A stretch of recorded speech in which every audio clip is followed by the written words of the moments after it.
नाज़रीन आदाब, खबर खास में आपका खैर मकदम है और मैं हूं आपके साथ इरफान। सरहद ने कैसे छीन ली सिराज की खुशियां और क्या एक हो पाएगी सिराज की फैमिली, आज इसी पर होगी बातचीत।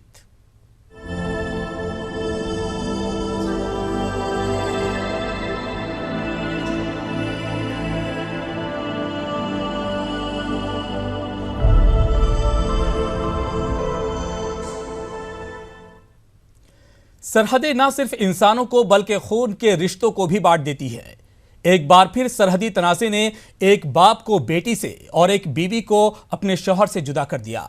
मुंबई की साजिदा की खाविंद सिराज खान को पिछले दिनों पाकिस्तान डिपोर्ट कर दिया गया।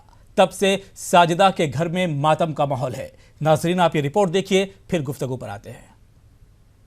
बहुत बुरा लग रहा है, मेरे पापा की बहुत याद आती है। ये आंसू बेसबब जारी नहीं है, मुझे रोने की बीमारी नहीं है। सिराज की रोशनी आज मांद हो रही है। इस मासूम बच्ची का क्या कसूर है? रोती बिलकती कराहती हुई आवाज आपके भी रोंगटे खड़े कर देगी। ये आंसू का एक कतरा जब तक इस बच्ची के ओढ़नी में जज्ब हो रहा है तब तक तो ठीक है, लेकिन डर है कि ये कतरा जमीन पर गिरे और अंगारा न बन जाए। जी हाँ, इस बच्ची को न मतलब हिंदुस्तान से है, न कोई सरोकार पाकिस्तान से है। बस इस बच्ची के दिल में बाप की याद कचोके लगा रही है। इसकी मासूमियत बस अपने वालिद की शफकत की मुंतजिर है। लेकिन इस सरहद की सियासत को क्या कहिए, जो इस बच्ची के साथ साथ दो और बच्चे को बाप के रहते हुए यतीमी का एहसास दिला रही है। बहुत बुरा लग रहा है, मेरे पापा की बहुत याद आती है।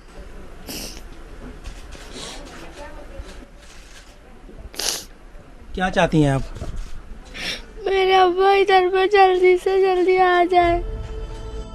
आज से 23 साल पहले सिराज पाकिस्तान में अपने मामू के पास जाने के लिए एक ट्रेन पर बैठे थे जिसका नाम समझौता एक्सप्रेस था। हालांकि उन्हें कराची के लिए ट्रेन पकड़ना था, लेकिन वो समझौता एक्सप्रेस पर बैठ गए और हिंदुस्तान के गुजरात पहुंचे। फिर उन्होंने मुंबई में आकर कामकाज शुरू किया और मुंबई में ही शादी की, बच्चे भी हुए, हरा भरा खानदान वजूद में आया। लेकिन पाकिस्तान और हिंदुस्तान को जोड़ने वाली ट्रेन समझौता एक्सप्रेस ने भी ऐसा समझौता किया कि जिस्म और रूह को अलग अलग कर दिया। वो रोते हुए अपने मामू के घर पे जा रहे थे, मामू के घर पे कराची जा रहे थे, तो कराची के गाड़ी में बैठने के बजाय समझौता एक्सप्रेस में बैठ के वो दिल्ली पहुंचे। सिराज की अहलिया ने बहुत कोशिश की कि उनके शौहर को यहाँ की शहरियत मिल जाए, लाख जतन किए, लेकिन सरहदों के खलीज ने इन लोगों की जिंदगी में भी एक ऐसी दीवार खड़ी कर दी जिसमें अरमानों का खून हो जाए, जिसमें जज्बात के ताज पैरों तले रौंद दिए जाएं। बस ये एक होना चाहते हैं, हिंदुस्तान और पाकिस्तान के झमेलों में न पड़कर एक साथ रहना चाहते हैं। सब जगह पे एप्लीकेशन किया था, नरेंद्र मोदी जी को भी किया था, हर कोर्ट में भी किया था और मिनिस्ट्री ऑफ इंडिया में भी किया था। हर जगह हम लोग ने जहाँ जहाँ हो सकता हम लोग ने सब जगह अपील किया है उनके नेशनलिटी के लिए, लेकिन कहीं से भी कोई भी रिपोर्ट नहीं आई। अब सवाल ये है कि वजारत खारजा इस ताल्लुक से क्या कर सकती है? हिंदुस्तान की मोहब्बत को सलाम। अगर एक खानदान एक ही छत के नीचे रहे, हमारे मुल्क का न ज़र्फ इतना छोटा है न जमीन इतनी छोटी है जो एक खानदान को जगह देने के लिए तंग हो जाए। हमारी उम्मीद तो यही है कि इस मासूम के आंसुओं की लाज रखी जाए और कोई न कोई रास्ता निकाला जाए जिससे हमारे मुल्क की कद्र मंजिलत में इजाफा हो, क्योंकि जिंदगी दर्द की कहानी है, चश्मे अंजुम में भी तो पानी है, जब्त की।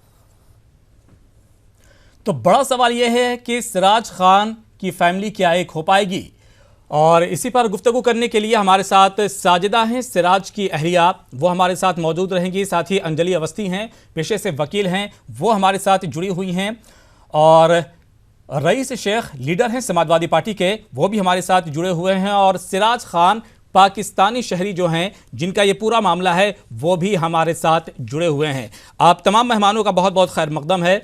और सबसे पहले मैं सिराज खान के पास जाना चाहूँगा। सिराज खान साहब, आपको मजबूरन पाकिस्तान जाना पड़ा है। आपने अपनी ज़िंदगी के कई साल हिंदुस्तान में गुजारे हैं, आपकी अहलिया और 3 बच्चे हिंदुस्तान में मौजूद हैं। सबसे पहले मैं ये जानना चाहूँगा कि आप हुकूमत हिंद से क्या कुछ कहना चाहेंगे? जी, मेरा भारत सरकार से, भारत गवर्नमेंट से, इंडिया की गवर्नमेंट से यही दरख्वास्त है, यही सवाल है मेरा कि मैंने लगभग जिंदगी के 23-24 साल हिंदुस्तान के अंदर बिताए और मैंने हिंदुस्तान के अंदर एक अच्छे नागरिक की तरह में रहा, सर उठा के कभी मैंने हिंदुस्तान का नाम वहाँ पे खराब नहीं किया और पाकिस्तान का नाम भी मैंने हिंदुस्तान के अंदर खराब नहीं किया। फिर मुझे इन्होंने बाहर निकाल दिया, मैंने नेशनलिटी के लिए बहुत सारा कोशिश किया, सब कुछ किया, पर भी मुझे कोई भी नेशनलिटी नहीं दी गई। मुझे नेशनलिटी इसलिए नहीं दी गई क्योंकि मेरे पास पैसा नहीं है, मैं गरीब घर से हूँ, इसलिए मुझे हिंदुस्तान से निकाल दिया गया। और मेरी शादी वहाँ पे हुई, मेरी शादी होके 13 साल हो गया है भारत के अंदर और मेरे 3 बच्चे भी है वहाँ पर, फिर भी इन्होंने मुझे नेशनलिटी नहीं दी, मुझे जैसे घर से बेघर कर दिया।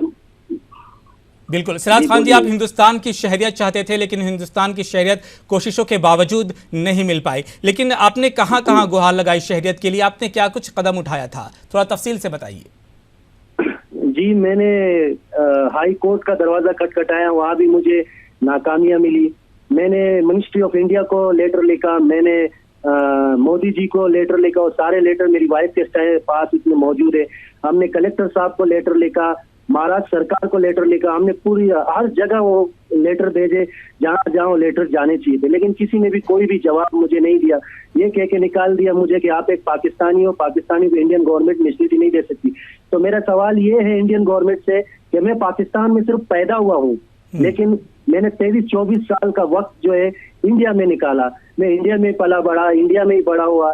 पाकिस्तान से ज्यादा मुझे इंडिया का मालूमात है, मैं इंडिया में ही रहा, इंडिया में मेरे बच्चे बीवी सब इंडिया में हुआ, मेरा कारोबार मेरा काम धंधा जो कुछ मैंने सीखा वो इंडिया से सीखा मैंने। पाकिस्तान तो मैंने 12 साल की उम्र में छोड़ दिया था।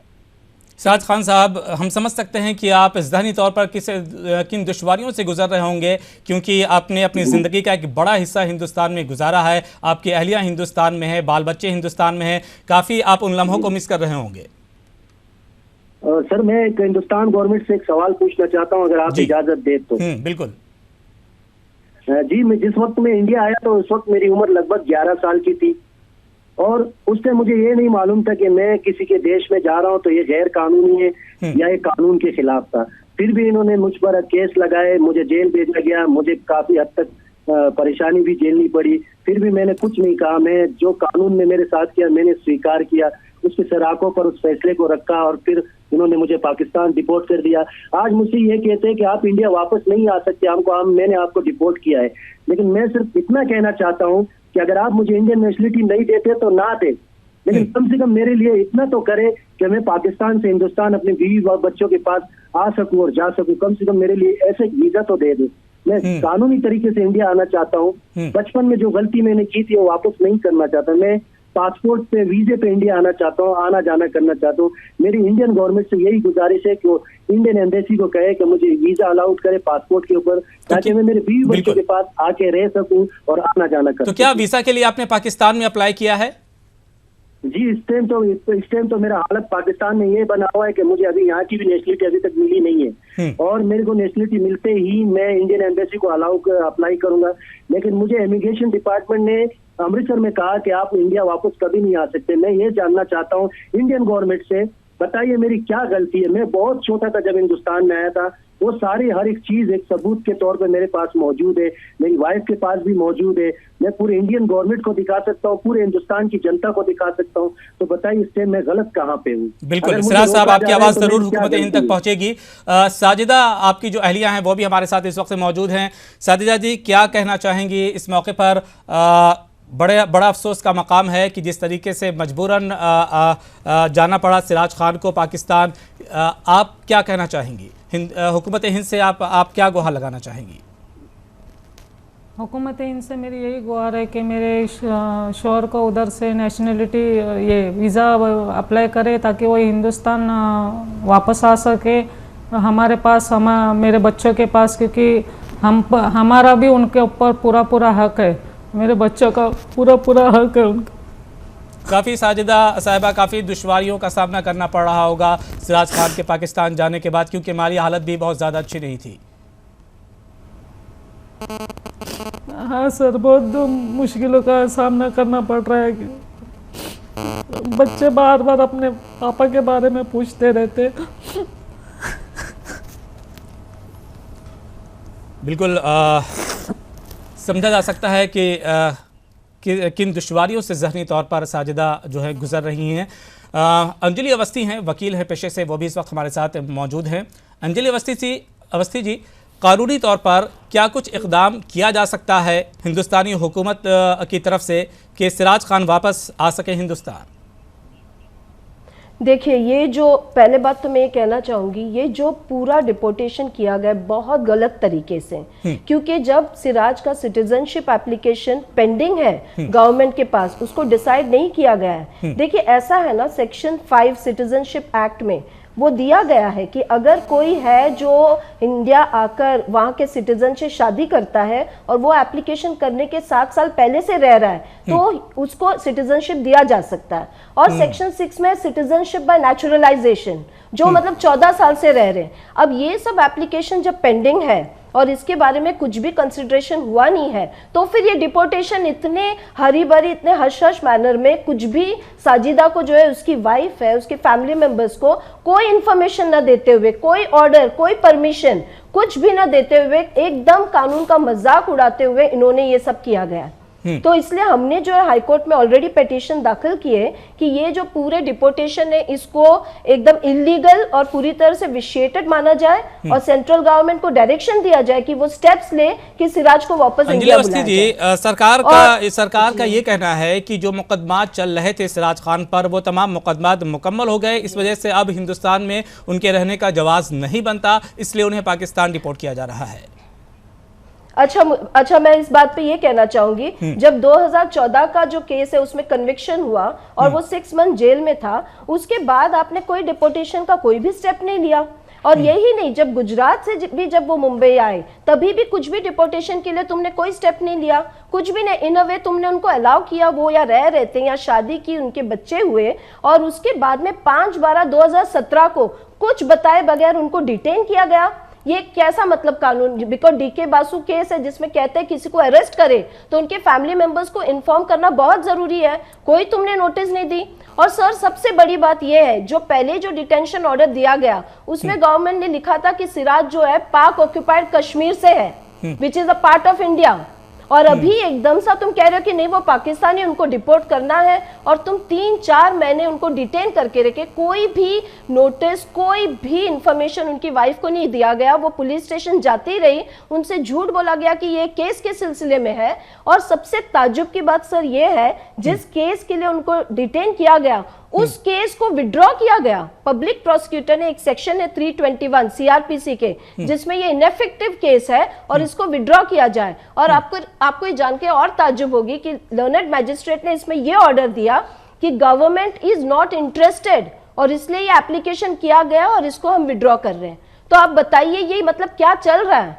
ये तुम एक केस अपने मन से डाल, कभी कहते हो पाक ऑक्यूपाइड कश्मीर का है, कभी कहते हो नहीं पाकिस्तानी है, फिर एक केस डालते हो, फिर इसी को विड्रॉ करते हो, तुम अलाउ करते हो, और फिर कहते हैं नहीं इलीगली रह रहा था। रईस शेख के पास मैं आऊंगा, लेकिन उससे पहले एक बार फिर से साजिदा के पास चलता हूं। साजिदा जी, आप कुछ कह रही थी। मैं यही कहना चाहती हूँ कि मेरे हस्बैंड को इंडिया में वापस आने की इजाज़त दी जाए और उन्हें यहाँ की नेशनलिटी दी जाए, क्योंकि हमारा भी उन बच्चों पे और मेरा उन पे पूरा हक है। और यहाँ से वो चले जाने का, मेरा भी यहाँ फैमिली कोई नहीं है, जो कुछ है वही हमारे सब कुछ है। तो यही हम चाहते हैं कि उनको वापस यहाँ पे बुलाया जाए, क्योंकि वो अपने मर्जी से तो गए नहीं है, गवर्नमेंट ने उन्हें ज़बरदस्ती भेजा गया है। जब कोई पति अपने पत्नी को अपने मर्जी से छोड़ के चला जाता है तो भी वो पत्नी सब्र कर लेती है, लेकिन मुझे तो। साजिदा जी, क्या मैं कुछ कह सकती हूं? सिराज खान साहब, आप जी, आपके शौहर जो हैं वो भी इस वक्त मौजूद हैं हमारे साथ, अगर आप चाहें तो बराह रास्त बात कर सकती हैं। हेलो हेलो हेलो हेलो, हाँ बोलिए। रो मत यार, रो मत, सब ठीक हो जाएगा। भारत गवर्नमेंट ने मेरे साथ जो ज्यादती की, जो तुम्हारे साथ ज्यादती की, इनका जवाब इंडियन गवर्नमेंट को देना पड़ेगा कि आखिर इन्होंने ऐसे क्यों किया है। ये बड़े बड़े लोगों को, पाकिस्तान के बड़े बड़े लोगों को हिंदुस्तान के अंदर नेशनलिटी देते हैं, लेकिन एक सिराज खान के लिए जगह नहीं है, जबकि सिराज खान ने इंडिया में अपनी जिंदगी के 23-24 साल निकाल दिए, वो भी एक अच्छा नागरिक बन के। इनको ये मानना पड़ेगा कि इन्होंने ये गलती की है और मुझे वापस इंडिया आने देना पड़ेगा, चाहे वो कैसे भी हो। पूरी आज पूरी दुनिया हमें देख रही है, पूरा पाकिस्तान, पूरा हिंदुस्तान, पूरी दुनिया आज हमारे बारे में जानती है। सब हम लोग हमको देख रहे हैं, हर देश की सरकार हमें देख रही है कि इन्होंने मेरे साथ गलत किया। ये लोग गलत थे। अगर एक जज अगर ऐसा फैसला करता है कि हमें इसमें कोई इंटरेस्ट नहीं है, तो फिर गलत बात है ना। ये कानून कैसा हुआ, कैसा कानून होगा, इसका फिक्र ना करो आप, और इंशाल्लाह सब अच्छा होगा। रो मत, इनसे लड़ो, ताकि लड़ने से सब कुछ होगा। ये हमें प्यार मोहब्बत से तो कुछ देने वाले नहीं है। मैंने प्यार मोहब्बत से जिंदगी के 23-24 साल हिंदुस्तान के अंदर गुजार दिए, पर इन्होंने मेरी बात नहीं सुनी, और एक जैसे घर से बेघर कर देते उसी तरह इन्होंने मुझे घर से बेघर कर दिया। बिल्कुल सिराज खान साहब, जिस कानूनी लड़ाई की बात आप कह रहे हैं, जाहिर सी बात है कि साजिदा जो हैं वो इस कानूनी लड़ाई को ज़रूर लड़ेंगी। रईस शेख हैं, समाजवादी पार्टी के लीडर हैं, वो इस वक्त हमारे साथ मौजूद हैं। रईस शेख जी, हुकूमत हिंद के इस इक़दाम को किस तौर पर आप देख रहे हैं?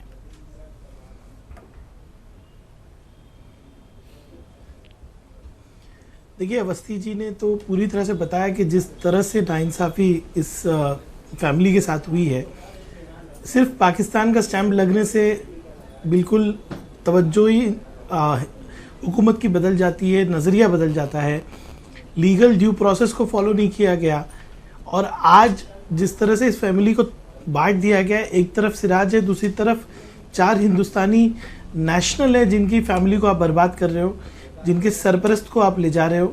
मैं जज्बाती नहीं, मैं टेक्निकल पहलू को भी देखूं तो अवस्थी जी ने जिस तरह से बताया है कि जो सेक्शन है सिटीजनशिप का, उसमें अगर 7 साल के पहले वो यहाँ रहते हैं और उन्होंने शादी की तो ही इज़ एलिजिबल, और जब तक उनका एप्लीकेशन डिसाइड नहीं होता है और सरकार उनको डिपोर्ट करती है तो ये कम्प्लीटली इलीगल है। जनाब अबू आसिम आज़मी साहब, हमारे जो सदर हैं महाराष्ट्र की समाजवादी पार्टी के, उन्होंने external affairs minister Sushma Swaraj ji को भी लिखा है, और हम हर तरह से इस इशू को उठाएंगे, हमारे एमपीज़ पार्लियामेंट में उठाएंगे। हम चाहेंगे कि ये पूरी फैमिली को उनका इंसाफ मिले, 3 मासूम बच्चों को अपना बाप मिले, और जो हुकूक इस 3-4 हिंदुस्तानी नेशनल्स के हैं, जो साजिदा है वो इंडियन नेशनल है, उनके भी अधिकार है, उनके अधिकारों को ध्यान में रखते हुए, 3 बच्चों के अधिकारों को ध्यान रखते हुए जो प्रोसेस ऑफ लॉ है वो पूरी तरह से इम्प्लीमेंट किया जाए। मैं समझ सकता था कि अगर गवर्नमेंट ने ये सिटीजनशिप को रिजेक्ट किया होता और रीजंस दिए होते, तो यहाँ पर ऐसा कुछ नहीं हुआ। काफ़ी बातें। एक बार फिर से सिराज खान साहब का रुख करते हैं। सिराज खान साहब, आपने दौरान गुफ्तगू ये बात कही थी कि ये कहा गया था हिंदुस्तान की तरफ से कि अब आपको वीज़ा नहीं मिलेगा। थोड़ा तफसील से बताएं कि आखिर किन की तरफ से ये बात, किसने ये बात कही थी और क्या कुछ कहा गया था आपसे इस ताल्लुक से? जी, दरअसल जब मुझे अमृतसर लाया गया था वाघा बॉर्डर पे, तो उस वक्त जब जो इमिग्रेशन डिपार्टमेंट मेरा जो डिपोर्टेशन का ऑर्डर बना रहा था, उस ऑर्डर के दौरान जो मेरा फोटो खींच रहा था, तस्वीर ले रहा था कैमरे में, तो उस तस्वीर में जो सरदार बैठे थे, मैं उनको नहीं जानता हूँ, पंजाबी थे, तो उन्होंने मुझसे गुस्से में कहा कि आप पाकिस्तानी हो और आप जा रहे हो, लेकिन आप याद रखने कि आप इंडिया में वापस कभी नहीं आ सकते, क्योंकि इंडियन एम्बेसी आपको वीजा अलाउ नहीं करेगी। मैंने बोला, सर क्यों ऐसा कर रहे हैं आप मेरे साथ? मैंने तो कोई गुनाह भी नहीं किया इंडिया में। आप इंडिया में मेरा रिकॉर्ड चेक कर ले, 24 साल का रिकॉर्ड उठा के देख ले पूरे मुंबई शहर के अंदर, तो मैंने तो ऐसा कोई गुनाह भी नहीं किया है, मेरे ऊपर तो छोटा केस भी नहीं है, तो फिर मैं हिंदुस्तान के अंदर क्यों नहीं आ सकता? मैंने बचपन में अनजान मैंने जानबूझ के इंडिया तो नहीं आया था। सिराज खान साहब, अब ये बताइए कि आपने क्या शहरियत के लिए अप्लाई किया है, पाकिस्तान के अंदर दरख्वास्त दी है? जी हाँ, मैंने शहरियत के लिए पाकिस्तान के अंदर अप्लाई किया है, और वो तो ये शहरियत कब तक मिल जाएगी? क्योंकि जब तक शहरियत नहीं मिलेगी तब तक आपको वहां से वीजा नहीं मिलेगा। जी, मैं अभी मेरा शहरियत जो पेंडिंग है, क्योंकि वो प्रोसेस चल रहा है, क्योंकि यहाँ के आप जानते हो, अगर उन्होंने मुझे निकाला है तो यहाँ भी वो रखने के लिए तो काफी मुझे जद्दोजहद करनी पड़ेगी। और एक जनाब, मैं एक बात कहना चाहता हूँ, अगर आप मुझे नेशनलिटी नहीं दे सकते तो ना दे, लेकिन मेरे बीवी बच्चों को तो इंडियन पासपोर्ट दे ही सकते हैं ना। अगर हिंदुस्तान में मेरे लिए जगह नहीं है तो पाकिस्तान में मेरे बीवी बच्चों के लिए बहुत जगह है, हम उनको यहाँ रख सकते हैं और उनको यहाँ से कभी नहीं निकालेंगे। साजिदा जी, सुषमा वज़ीर ख़ारजा सुषमा स्वराज जी काफ़ी हसास हैं और इस तरीके के जो मामला सामने आते हैं उसे लेकर के काफ़ी हसास हैं। क्या कहना चाहेंगी वज़ीर दाखिला सुषमा स्वराज जी से? मैं सुषमा स्वराज जी से यही कहना चाहूँगी कि मेरे हस्बैंड को यहाँ की नेशनलिटी मिल जाए और या तो उन्हें वीज़ा पे आना जाना करने की इजाज़त दी जाए और उन्हें वापस जल्द से जल्द इंडिया वापस भेज दिया जाए हमारे पास, मेरे बच्चों के पास। बिल्कुल। साजिदा जी, किस तरीके की दुश्वारियों का आपको सामना करना पड़ रहा है सिराज खान के पाकिस्तान चले जाने के बाद? अभी दुश्वारियाँ तो ऐसे है कि घर में भी बहुत ये चल रहा है, प्रॉब्लम चल रहा है। फिर बच्चे मेरे स्कूल जाते हैं, तीनों बच्चे स्कूल जाते हैं, फिर ये कोर्ट कचहरी जाना आना पड़ता है बार बार। बिल्कुल। अंजलि अवस्थी जी, क्या सूरत रहती है? आखिर साजिदा को आप क्या सजेस्ट करेंगे कि आखिर वो कानूनी लड़ाई लड़ने के लिए क्या कुछ कदम उठाएं? देखिए, जो भी अभी लड़ाई, जो सिटीजनशिप एप्लीकेशन पेंडिंग है उसको हम लोग परस्यू करने वाले हैं और हाई कोर्ट में भी हियरिंग के लिए रखा हुआ है 10 अप्रैल को, और हाई कोर्ट में भी हम दरख्वास्त करेंगे। और एक और चीज सर मैं ये बोलना चाहूंगी कि ये भी बहुत गौर करना पड़ेगा कि इनके फंडामेंटल राइट्स का क्या, ये एज अ वाइफ, इनके 3 बच्चे, इनके राइट्स का क्या, इसके बारे में सरकार क्या सोच रही है। और सिराज कोई ऐसा नहीं जो क्रिमिनल था, उसके खिलाफ कोई भी क्रिमिनल केस तक नहीं है। तो बिकॉज अभी सिराज जी ने कहा था कि अब और भी लोगों को, सेलिब्रिटीज को दिया गया नेशनलिटी कल्चरल ग्राउंड पे, पर जैसे मैंने कहा ये तो सिटीजनशिप बाय नेचुरलाइजेशन है, तो कल्चरल से ज्यादा इंपॉर्टेंट तो नेचुरल होता है। तो इस चीज को कैसे इग्नोर किया जा सकता है? तो ये सब कानूनी लड़ाई में हम लोग साजिदा के साथ है और हम लोग मैं बहुत पॉजिटिव हूं कि इंडियन जो गवर्नमेंट है ये सब बात पे गौर करेंगी और सिराज को वापस लाने के लिए स्टेप्स लेंगे। सिराज खान साहब, चूंकि प्रोग्राम अब वक्त बिल्कुल कम बचा है, ऐसे में क्या कहना चाहेंगे आखिरी कमेंट? जी, मैं पूरे इंडियन गवर्नमेंट से और ये दरख्वास्त करना चाहूंगा कि वो जल्द से जल्द हमारे लिए कोई फैसला करे, क्योंकि मेरे घर के हालत बहुत खराब है। मेरी वाइफ ने आपने पूछा कि आपको क्या क्या दुश्वारियों का सामना करना पड़ रहा है, तो मैं आपको यहाँ से बता दूं कि मैं जानता हूँ कि उनको क्या क्या दुश्वारियों का सामना करना पड़ता है। मेरे हिंदुस्तान में कोई कारोबार नहीं है, जो मैं कमाता था उसी पे मेरे घर चलता था, और घर में इस टाइम मैं जानता हूँ कि कुछ भी नहीं होगा, क्योंकि वो स्कूल जाती है, स्कूल आना जाना करती है, काम धंधा नहीं कर सकती। मैं जानता हूँ घर में इस टाइम बहुत तंगी होगा, मेरे पास तो ना उनको देने के लिए कुछ है, ना उनके पास घर चलाने के लिए कुछ है। मैं इंडियन गवर्नमेंट से ये अपील करना चाहता हूँ कि वो जल्द से जल्द मेरे लिए कोई फैसला ले। अगर वो मुझे इंडियन नेशनलिटी नहीं देते तो ना दे, लेकिन कम से कम मुझे वीजा ऐसा वीजा इशू करे जिसमें मैं हिंदुस्तान पाकिस्तान आसानी से आ जा सकूं, ताकि मैं अपने माँ बाप, अपने बहन भाई का भी देखभाल कर सकूं। साजिदा जी, आप क्या कहना चाहेंगे? मेरा भी वही कहना है जो मेरे शौहर कह रहे हैं। बिल्कुल ठीक है। तो जिस तरीके से ये पूरा मामला पेश आया है, जाहिर सी बात है कि सरहद ने एक ख़ानदान की खुशियां जो हैं वो बिखेर कर रख दी हैं, और दुआ करते हैं कि ये जो ख़ानदान है वो जल्द से जल्द फिर एक हो और कानूनी तौर पर जिस लड़ाई की बात की जा रही है साजिदा, आपको उसमें कामयाबी मिले। आप तमाम मेहमानों का बहुत बहुत शुक्रिया हमारे साथ जुड़ने के लिए और इस खास प्रोग्राम में शरीक होने के लिए बहुत बहुत शुक्रिया। फिलहाल इस बुलेटिन में इतना ही। आदाब।